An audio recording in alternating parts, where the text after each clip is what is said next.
right, folks, and welcome back here to Gatekeeper Media as we bring you the final 9 holes of the MVP Open out at Maple Hill, our second playoff tournament of the 2022 Disc Golf Pro Tour season. We appreciate you all tuning in. I'd like to give a special thank you to all of our Patreon supporters who helped make the coverage possible. Once again, I am Dustin Murray, joined by Nathan Queen to bring you the commentary. Yes, we are. And we are out here at Maple Hill for the beautiful property out here for the MVP Open. We saw lots of birdies on this front 9, but also lots of bogey strokes. Matt Bell carding the most pars. Yeah, no card is safe at this point as we see Gannon Buhr actually exchanging the lead with Corey Ellis by a couple of strokes. And now Simon Lizotte is only 3 behind the leader here as he is our best scorer currently on the chase card. And now we are heading off onto the steep uphill hole of number 10. Yeah, probably 60 feet or so uphill, 377 feet as far as distance goes. As tall as these trees are getting on the right side, it's more of a straight shot unless you have huge power to get up over top and still maintain enough height to stay over these trees. And of course, Simon ended the front 9 with back-to-back birdies, looking to increase that to a turkey, and that drive will certainly give him much opportunity. Yeah, inside circle 1, great position. Speaking of ending the front 9 with back-to-back birdies, that was another feat that Väinö attained as he's trying to solidify his place in the finale. He came into this event currently ranked 30th, so he was the last spot in the finale, and is looking to maybe even increase that to stay out of that bubble. And that, too, will give him a shot at a turkey.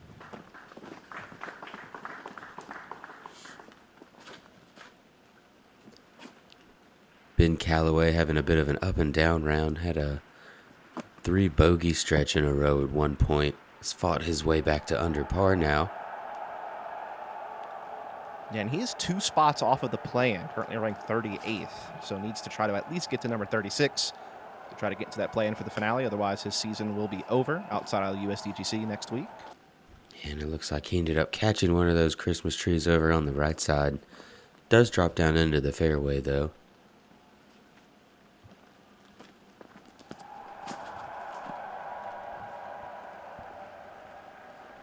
It's Matt Bell able to get center cut of the fairway. Should be able to pitch up for par from there, no problem. Yeah, I believe he made it to circle 2. So maybe trying to give that one a run. That is very true. He is very deadly from that range. Kind of one of his trademarks, as it's a great up from Callaway, avoiding disaster. Great touch shot. Difficult to get over that wall and still keep it pretty close. Matt Bell from probably 55, 60. Not quite able to do it, but should get his par. Väinö looking to get the turkey here.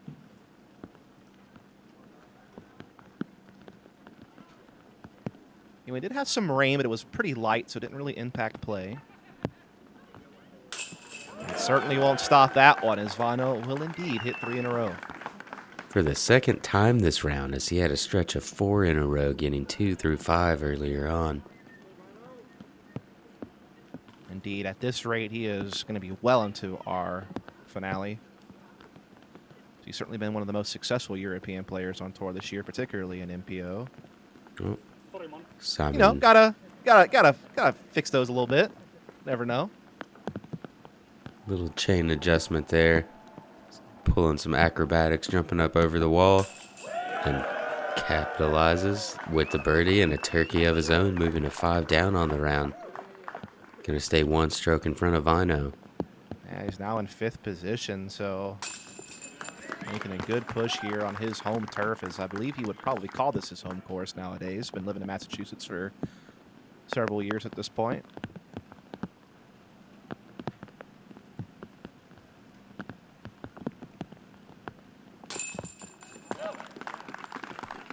So 2 birdies, 2 pars, which makes sense as hole 10 did average directly at par today.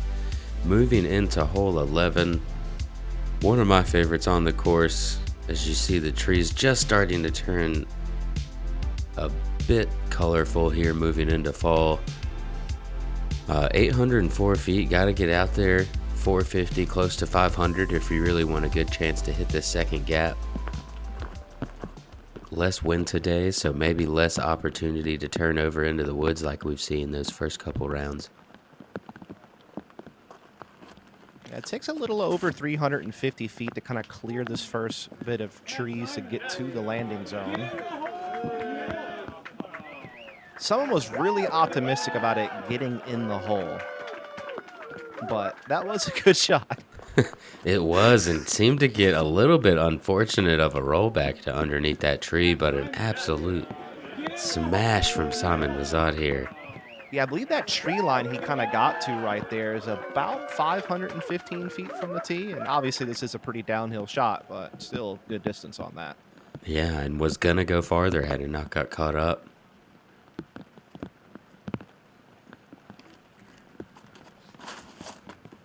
Oh, a little slippage on the footwork there from Väinö. Doesn't seem like it impacted it too severely.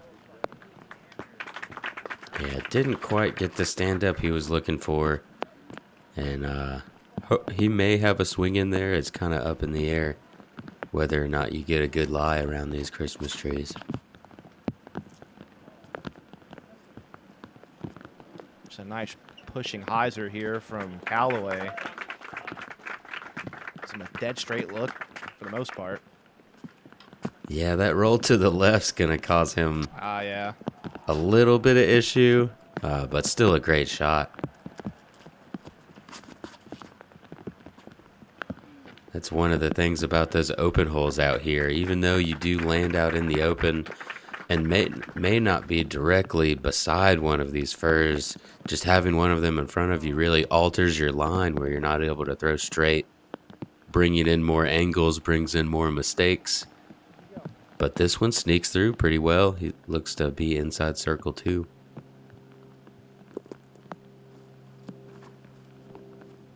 Already a tight green to try to nestle inside of, and then you add the trees as obstacles, and it just makes it that much more sketchy. But Väinö will be joining Matt Bell in circle 2 with that one.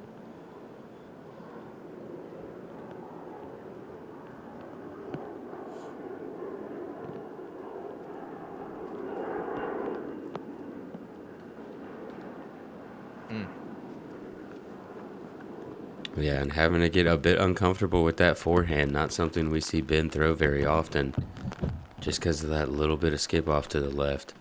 Man, this is just a mirror image situation from Simon from hole 1, and it's going to be man. a mirrored result as well. Look at this. It's a great patent pending turnover shot there, and shows great touch, stays out of the woods that are kind of lining circle's edge around this basket. Ben. Oh, nearly, man. So Just close. Maybe an inch low, if that. Bell basically the same thing. Väinö trying to break the spell of hole 11's cage.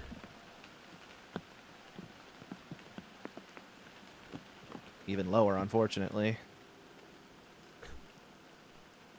Now it's time for Simon to try to extend this turkey to 4. And there it is. Maintaining his 5th position. 6 down on the round. I believe hot round so far this week is 8 down. That is correct.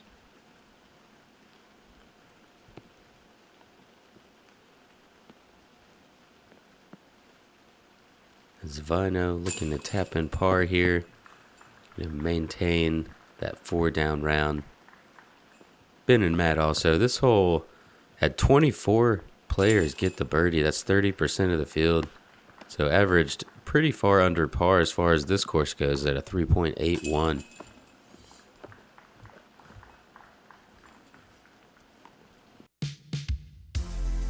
Moving into hole 12, 710-foot par 4. Got to get up and over these trees here and into this open area before you head down this hill right about where that sign is on the ground. Pretty touchy approach as it does get pretty far downhill. if you don't have a look at the basket, it's much more difficult to get that speed right and get the nose angle down so you don't float too far.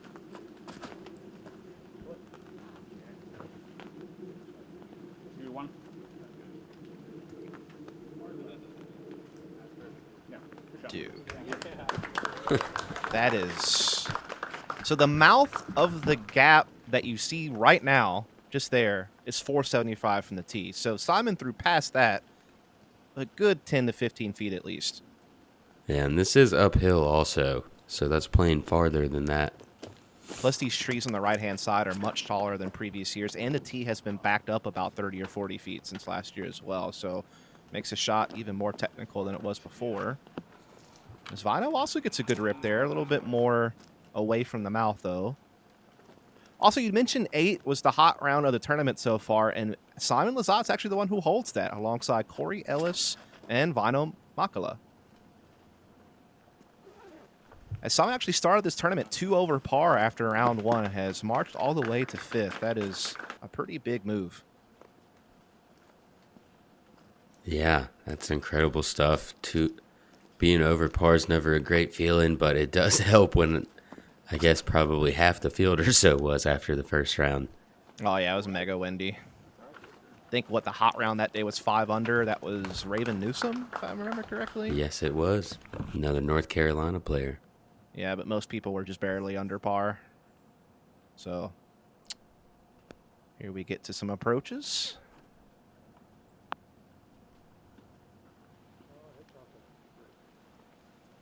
How did that not touch anything? That is crazy. Yeah, because Matt Bell is great at hitting gaps, and he hit that gap well, but that's kind of what I was talking about, not being able to see that pin and get your nose angle down. Väinö. What a commitment. Dude did a barrel roll. Throwing a hyzer, rolling a hyzer. I've seen this at Kate. Oh, my God, what a result. You don't see too many over-the-top approaches, but it is there, and Väinö executes it perfectly. Yes, he does. That was fun to watch. And Ben gets a little bit of tree to slow him down, but still going to be inside circle, too. Could have been much worse, to be fair. Could have been. Simon able to get that nose angle down a bit more here. And almost going to park it. Going to be inside circle 1, looking for his 5th birdie in a row. Almost a leaner approach there from Bell to make sure he gets his par. Callaway will have to settle for par as well, going a little bit wide. I hope Väinö gets this birdie. That was a great upshot. Sacrificing the body. Well, he will reap the reward.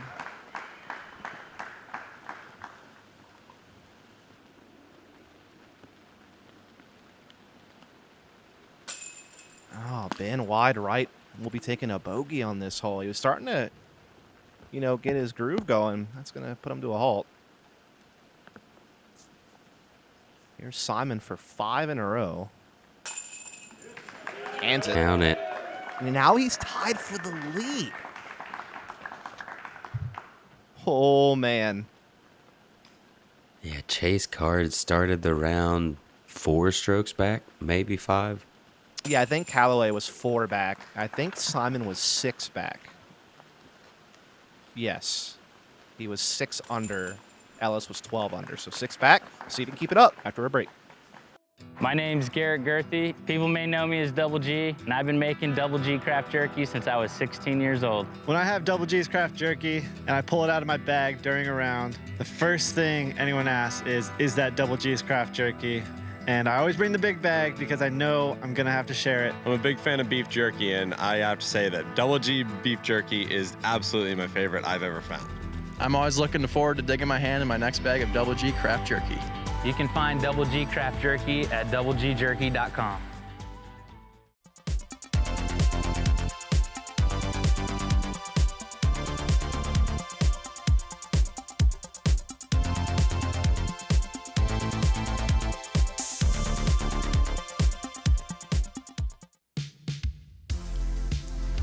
Into hole 13, 472-foot par 3, difficult hole to get the birdie on yet again. I feel like I say that a lot out here. 340 feet or so to get to that gap that you saw the drone fly into. Once you get there, you got a bunch of trees to miss and really got to get to the ground, as we actually saw all 4 players go long in one of our rounds. And this is the high spike line we have yet to see this week, but has been always an option.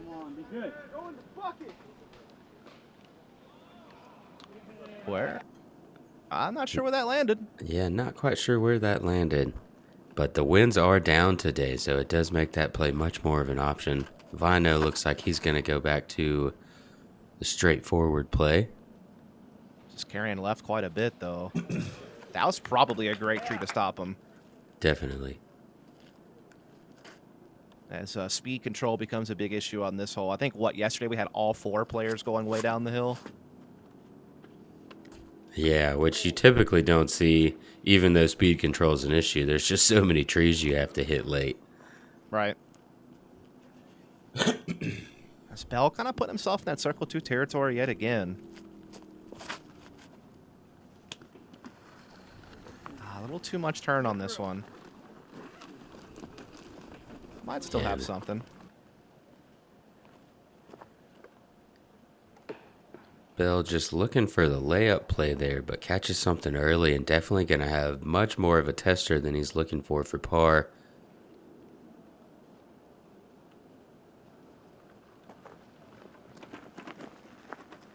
Been able to get a forehand up there, give himself a chance to at least grab par out of this, but a little bit of a tester at the putt. And we still haven't got the Simon, so I assume he must be pretty darn close. Yeah, he's at least inside circle 2, as we see Väinö probably just outside right there, taking a good bid. And now you really start to wonder where he is, because yeah, he might be in circle 1, I guess, or close to it. Yeah, edge of circle. Wow. 6-pack. Count it. Ring it up. Check his ID. He's definitely of age.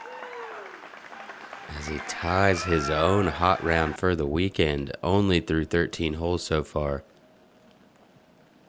Remains tied for the lead as well. Callaway just off the mark. Yeah, and he's going to get back-to-back bogeys, putting him back to over par on the round. Matt Bell also, unfortunately, going to card a bogey here, taking him back to even. Yeah, I believe at this point, I think Simon's tied with Gannon Burr at this point. I know that Corey Ellis had kind of fallen off a bit on the front 9, so he's a little bit back, but still in the mix. Same with Paul Macbeth.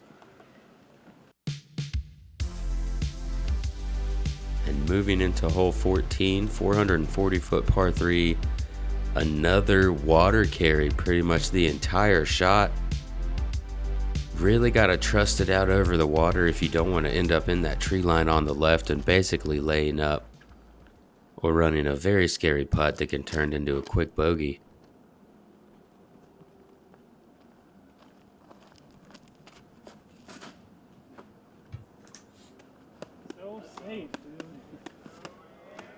Simon called it. Very safe shot. Can't really run that putt, but should be able to pitch up for par. Definitely have to trust your disc over the water a good bit to really get in a spot where it's not going to be a death putt. Yeah, but so scary to trust your disc over the water for that far. Oh, yeah. As you see Väinö also being very safe with this. That But may skip way down there, though. Yeah, that's pretty close to being a little too short left, where you can find some OB also.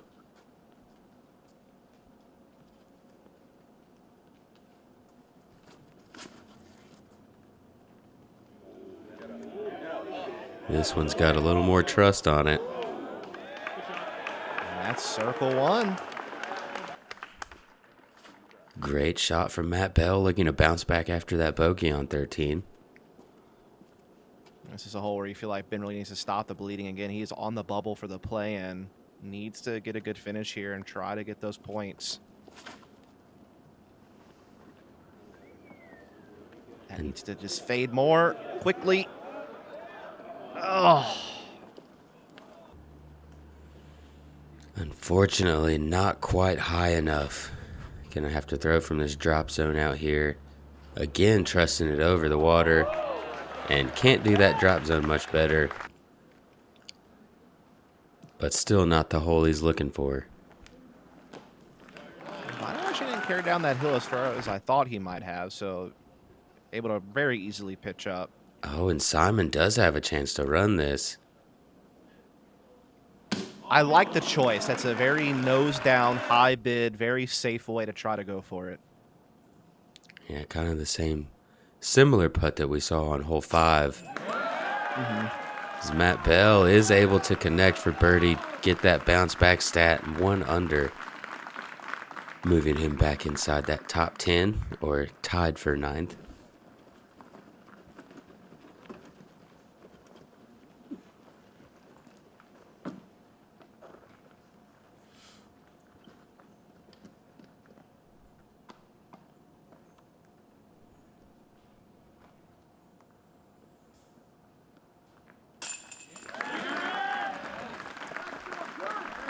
Ben carding that second buzzard of the round now.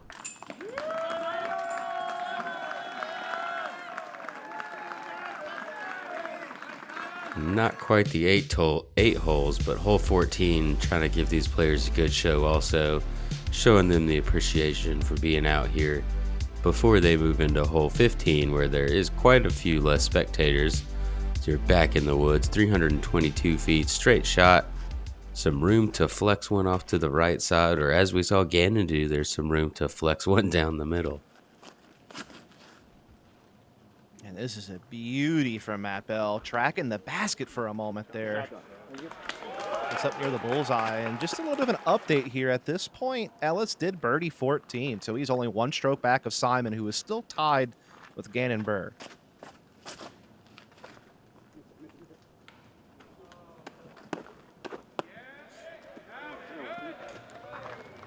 Well, not the greatest shot, but also probably the greatest kick.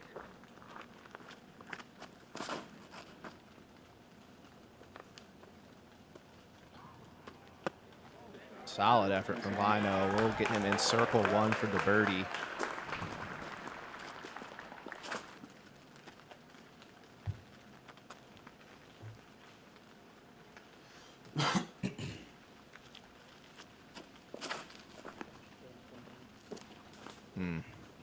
Just early release there from Ben.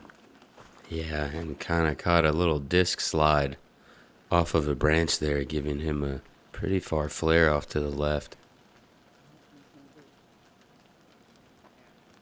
He's able to work his way through those trees, but may have a bit of a funny putt with that big tree right beside it. Oh, top band.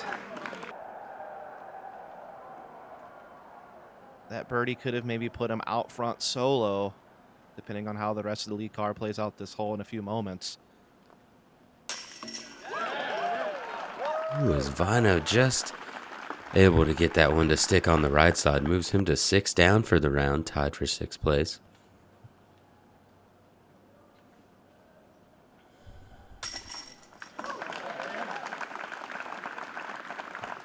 Straddling off to the right of that tree, able to connect for a par. Matt Bell here with his 14 feet. Chance to get back-to-back birdies. And he'll do it. Solo 9th now.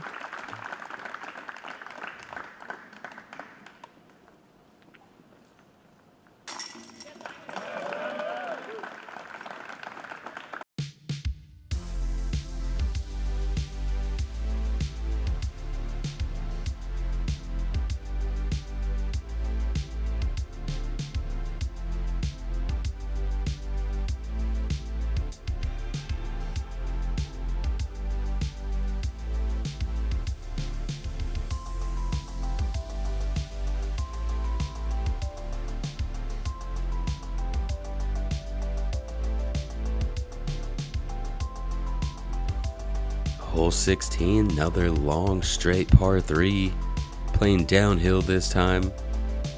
You really have got to make sure you at least get to this point to secure your par. Otherwise, you're going to have a hard time scrambling up and down. But again, a difficult birdie to get. One that kind of feels like a bonus, but could really help push Simon towards putting some pressure on that lead card if he can get a couple more birdies here to finish, or maybe even birdie out.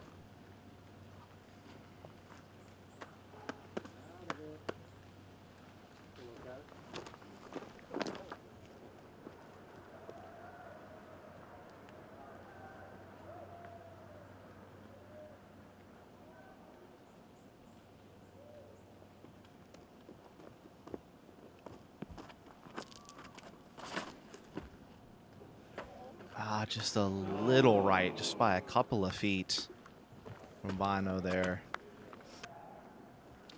Yeah, it looks like he did crest that hill enough where he's going to have an opportunity to see the basket. Oh, and Simon gets through. Yeah. Circles edge putt for birdie. That's exactly what he needed to do right there. Don't worry, not have to worry about trying to scramble for a par, and has the opportunity for a birdie. There you go, Ben. 2 shots out there on the green. Yep. As at this point, Ellis, I believe, is now the one who has the lead after birdieing 15.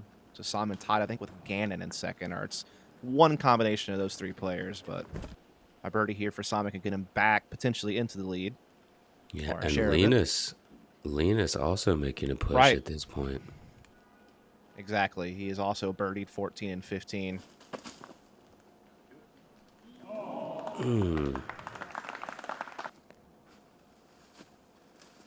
As I almost expected that one to go in. I've played with Matt Bell a good bit, and he makes those putts a lot.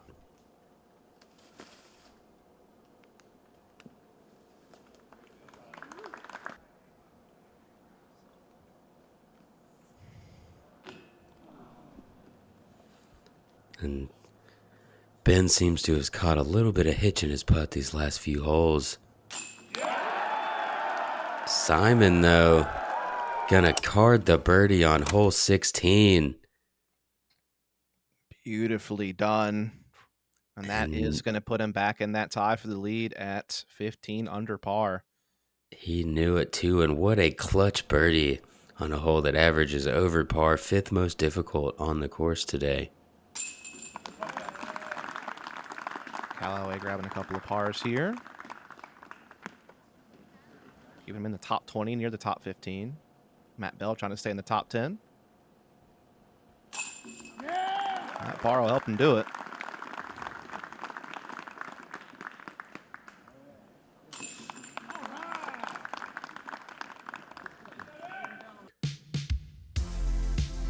Into hole 17, another new tee pad this year, 636 feet. Got to get up and over top of these trees.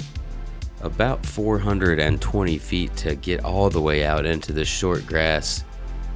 You need to make sure you stay left side or your angle is really going to get pinched off throwing into this guarded green that does drop off behind the pin as well. So the higher you get on that hill and have an opportunity to see the basket, the more control you're going to have to be able to throw that distance correctly. And, pressure on for Simon. He knows that he really needs to kind of birdie out to control his own fate. This is a great angle. And it flattens out perfectly. What a shot from Simon Lizotte. Look at that. He just gets a clean look at the pin. Yeah, he's going to be able to see it. Standstill shot down to the pin. Doesn't have to play anything too crazy. Just going to be looking to slide it up and tap it in.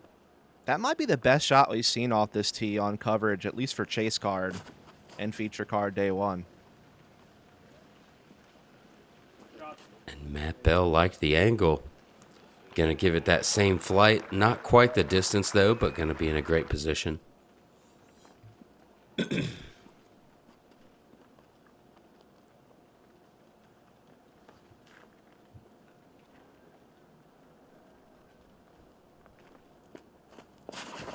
Oh, that is so unfortunate. Oh, no. That is Good to see him get up quickly, though.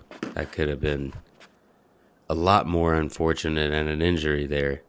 So glad to see he's all right, but gonna be a tough hole from there. You don't ever like to see that where something external has such a negative impact on a player. And I mean, it happens to Väinö there too. Yeah, he also slips, not quite as severe. Getting close to some OB, but really going to be in a pretty decent spot, looking straight at it.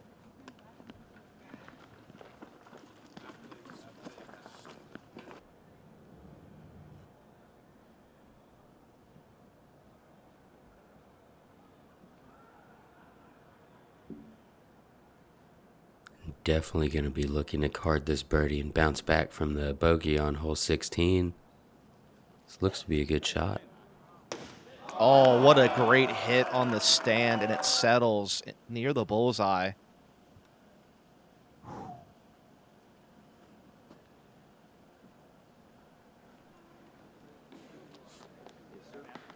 Pitch up from Bell, gets him in the circle as well.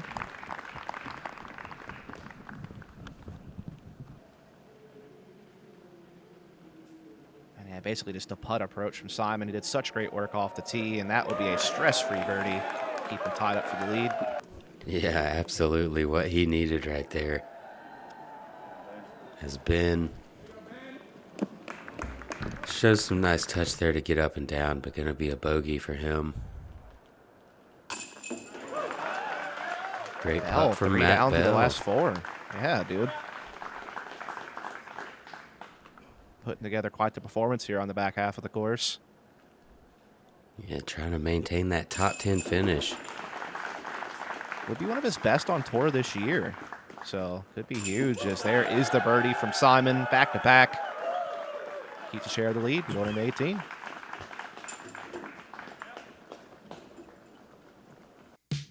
And what a finishing hole we have here. 640-foot par 4. Gotta get up and past this bridge if you want any opportunity to birdie this hole. Ideally, a little bit farther is going to give you a better opportunity. That's about 320 feet to get to that point. Gotta see Simon get past that. And here's kind of the situation. I mean, Linus Karlsson and Corey Ellis are both going to be at 16 under par after their birdies on 17. And so for Simon to control his own fate, he needs to birdie this hole. That would give him a playoff at worst, or maybe even the win. A par takes it out of his hands. And that's not really the tee shot he needed, man. In the world, he's been throwing so many clean tee shots, and maybe a slip there. He does kind of give a little bit of swipe to the tee pad there, but a terrible misrelease and very lucky to not be OB right. And now he just has to hope he can salvage par to at least give himself a hope. As Matt Bell just laces that tee shot, gets up into position to attack if he wants to be aggressive, which I imagine he will.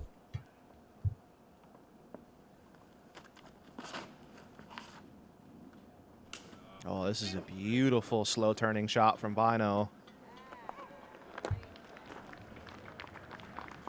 Oh yeah, getting close to 400 feet up this hill. Probably 450 feet of power. Gonna be in a good spot to try to get his birdie.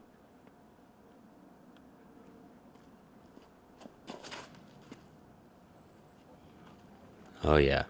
That is a great shot as well there from Ben Callaway, looking to finish strong. So Simon first to act. What is he going to try to do here? Yeah, he should be in get up there close to that wall position. Just try not to be too crazy, and he's done so pretty well.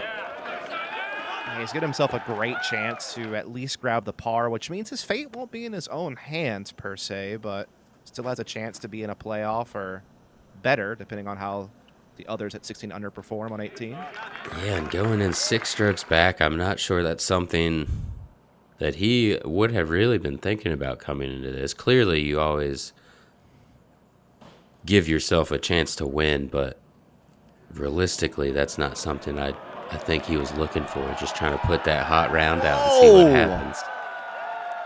What a shot, man. Props to him, keeping his composure and delivering that. One of the best approaches you're going to see on this hole. Yeah, absolute park job. And Väinö, I guess that tree is going to be causing him a bit of trouble to go for it. Decides to just lay up for the par.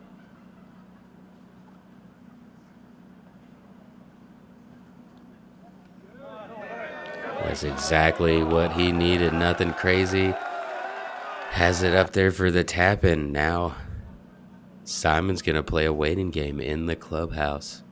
10 under par for the round, 16 down, tied for the lead. That will be the best round of the tournament at 10 under par, unless someone from Lee Carr does something crazy on this hole. But I think Ellis and Linus, who were tied up with someone at this point, actually were only like 3 or 4 under heading into 18. So no matter what, that will stand as the hot score of the day, end of the tournament. And as we see, Ben Callaway gets a big birdie there. Yeah, big birdie to finish. Going to keep him inside the top 20. Väinö playing hole 18 well to card his par, keep him in that tie for 6th. Matt Bell also maintaining top 10 status. And now it's a waiting game for Simon at 16 under par. 2 competitors have a chance. Friends coming up, tapping them. At this point in time, Linus is kind of out of the equation. It's really only Corey Ellis who has a chance. See, he is nervously waiting. You can see how anxious he looks.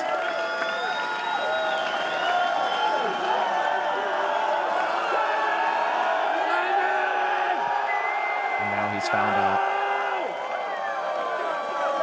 tough hole for Ellis and Carlson. Gives Simon a chance to win on home turf.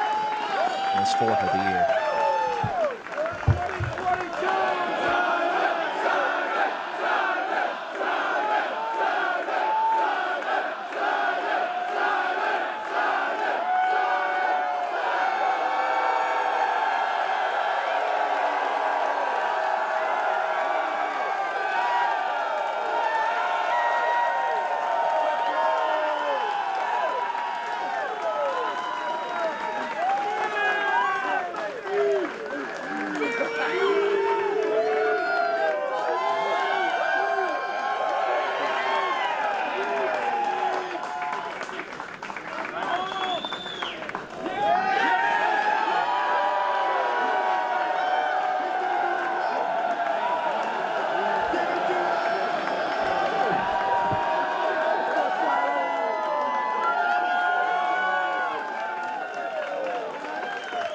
What a special moment in this golf history. Simon, number 4. And out of all the victories that you've ever had in the sport of disc golf, where does this victory rank? It feels so unreal. It makes no sense. At no point this whole weekend I thought I had a chance to win. Maple Hill, the course gave me a lot of love the last 2 days. Great kicks here and there, and the crowd absolutely unbelievable.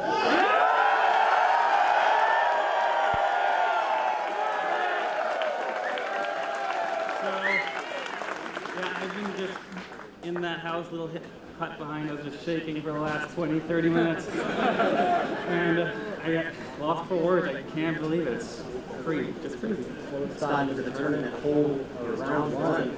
You shot +2. Were you at any point after that round counting yourself out of the tournament? Of course. I was, I think, 7 back after round 1, which, I mean, I can say at a course like this, it's not a huge thing, but just the way my game was feeling and my performance last week in Vermont wasn't that great either. It's so weird. I'm either like playing for the win or in 30th place. It's been a really weird year, and try to understand my mental game and what's going on. But I just forgot your question, but it was great.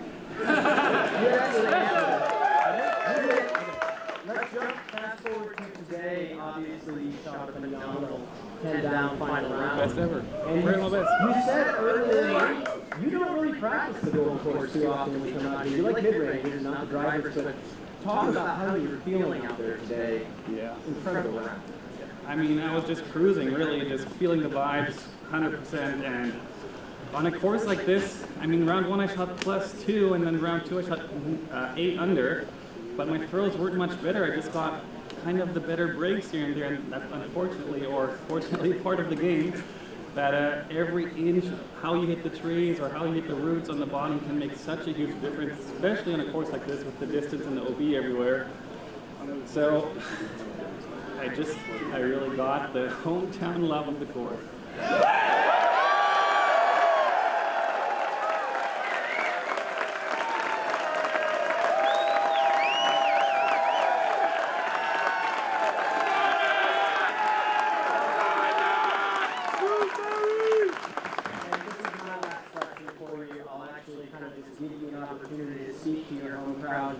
Hometown fans and hometown people that set this tournament up and make this whole thing happen.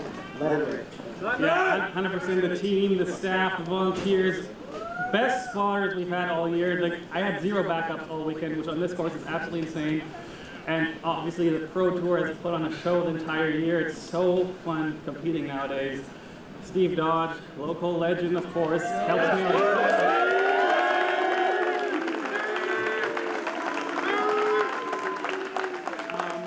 and then my wife, I'm married for 2 weeks now.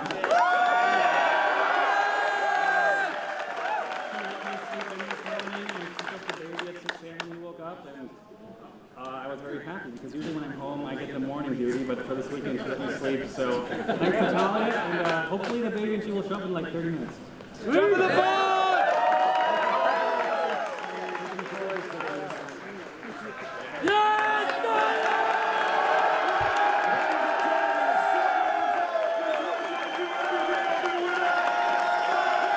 Just a historic win from Simon Lizotte as we get to watch him do the famous pond jump here with our FPO champion, Natalie Ryan.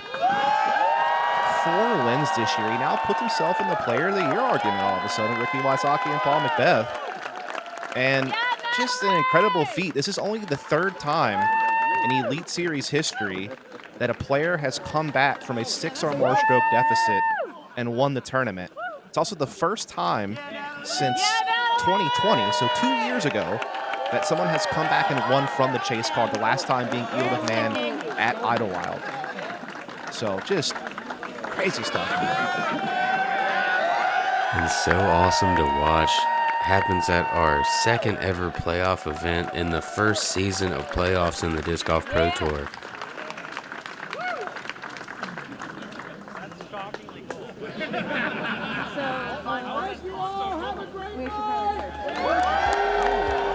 And there you hear it, the goodbye from the fans out here at Maple Hill. Simon Lizotte taking it down from chase card with a 6 under back 9, 10 down round. Congratulations, man. I just got a little chills. Yeah, that is crazy stuff, man. He's had such a big year for him. 4 wins, probably the most successful career, marriage, child. I mean, this 2022 is going to be one for the history books for Simon Lizotte, that's for sure. As we certainly appreciate all of you tuning in for this coverage. It's been a blast, as it always is here at Maple Hill for this MVP Open. Hope that you'll follow and subscribe so you can catch the rest of our coverage throughout the course of the year. And of course, a special thank you out to all the Patreon supporters who helped make this coverage possible. Again, I'm Dustin Murray, and with me was Nathan Queen. And all that's left to do is to say goodbye. Until next time. We'll see you guys out there.